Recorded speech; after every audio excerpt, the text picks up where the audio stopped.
One passage in particular is kind of interesting that is directly related to Christian doctrine, is that the doctrine of the Trinity is not explicitly taught in any passage of the Bible. In other words, the doctrine that there are three gods, oh, yeah. Sorry.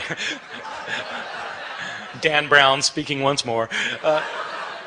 The doctrine that there's one God manifest in three persons, that these three persons are each individually completely God, but there's only one God.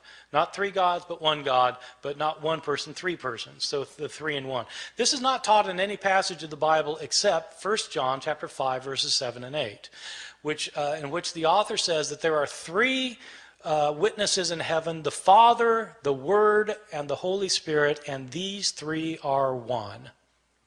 That's a pretty explicit statement about the Trinity. Now, there's an interesting story about this passage because it doesn't show up in the Greek manuscripts of 1 John. It's in the Latin manuscripts of 1 John. When the first scholar to put together a printed Greek New Testament produced his work, this was Erasmus, who was a humanist from Rotterdam.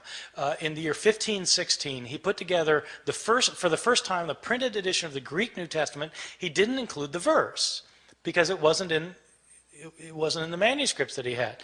And the Latin theologians went ballistic. And according to the story that circulated, Erasmus said, look, it's not in any of the Greek manuscripts. And they said, yes, but it's part of the church's doctrine. You've gotten rid of the Trinity.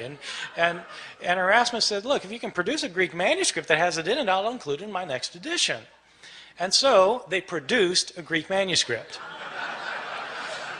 And so they copied out a Greek, somebody copied out a Greek, and when they got to that point, they translated the Latin back into Greek, stuck it in, and Erasmus was true to his word and included that in his next edition.